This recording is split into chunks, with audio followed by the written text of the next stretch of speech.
সোমবার সন্ধ্যায় লালকেল্লা মেট্রো স্টেশনের সামনে বিস্ফোরণ ঘটায় আল ফালাহ মেডিকেল কলেজের চিকিৎসক উমর নবী। বিস্ফোরণে ব্যবহৃত গাড়ি থেকে উদ্ধার হওয়া দেহের সঙ্গে উমরের মায়ের ডিএনএ মিলে যায়।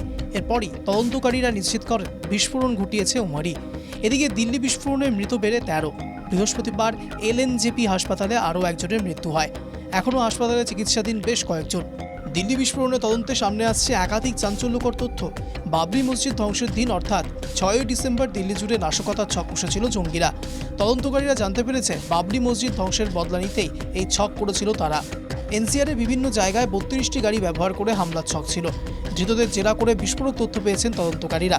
দিল্লির পাশাপাশি আরও কয়েকটি শহরেও হামলার ছক কষেছিল হোয়াইট কলার জঙ্গিরা। বিস্ফোরণের জন্য যে একাধিক সেকেন্ড হ্যান্ড গাড়ি মজুত করা হচ্ছিল তা জানতে পেরেই দিল্লি, ফরিদাবাদ, লখনৌ, কানপুরে অভিযান পুলিশের। গতকালই ফরিদাবাদ থেকে উমরের ইকো স্পোর্টস গাড়ি বাজেয়াপ্ত করে পুলিশ। তদন্তে জানা গিয়েছে ইকো স্পোর্টস গাড়িতে করে অ্যামোনিয়াম নাইট্রেট সরবরাহ করা হতো।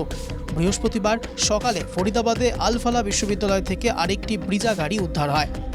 তদন্তকারীদের হাতে এসেছে উমর এবং মুজাম্মিলের ডায়েরি। সেখানে 8 এবং 12 নভেম্বর তারিখের উল্লেখ রয়েছে। এই সময়ে বড় কোনো হামলার ছক ছিল জঙ্গিদের। এছাড়াও ডায়েরিতে 25 জনের নাম পেয়েছেন তদন্তকারীরা। এদের মধ্যে বেশিরভাগই জম্মু কাশ্মীর এবং ফরিদাবাদের বাসিন্দা। উমর ও মুজাম্মিলের ডায়েরিতে একজন ব্যক্তিকে কোড ওয়ার্ড উকাশা বলে উল্লেখ করা হয়েছে। আরবি শব্দ উকাশার অর্থ মাকড়সার জাল। ভারতে মাকড়সার জালের মতো জঙ্গি জাল বিস্তারে মূল মাথা মনে করা হচ্ছে ওই উকাসাকেই। এই উকাসা তুরস্কের আঙ্কারা থেকে বেশ কিছু নির্দেশ দিয়েছিল বলে জানা গিয়েছে। আরও জানা গিয়েছে বেশ কয়েক মাস আগে উমর নবী ও মুজাম্মিল তুরস্কও গিয়েছিল। তদন্তকারীরা মনে করছেন অপারেশন সিঁদুরে জঙ্গি ঘাঁটি গুড়িয়ে যাওয়ার পর জৈশ সহ একাধিক জঙ্গি সংগঠন বদলা নেওয়ার পরিকল্পনা করছিল। তারই অঙ্গ হিসেবে হোয়াইট কলার টেররিজমের পরিকল্পনা করা হয়েছিল।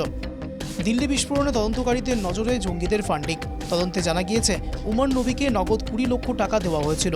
ওই টাকা সংগ্রহ করেছিল চিকিৎসক মুজাম্মিল, আদিল ও শাহিন সাইদ। আইইডি তৈরির জন্য সার কিনেছিল জঙ্গিরা। গুরুগ্রাম, নু এবং আশেপাশের এলাকা থেকে 3 লক্ষ টাকা দিয়ে 20 কুইন্টাল সার কেনা হয়েছিল। তদন্তকারীরা আরও জানতে পেরেছেন টাকা নিয়ে বিবাদ হয়েছিল উমর এবং মুজাম্মিলের মধ্যে। Bureau report, NKTV Bangla.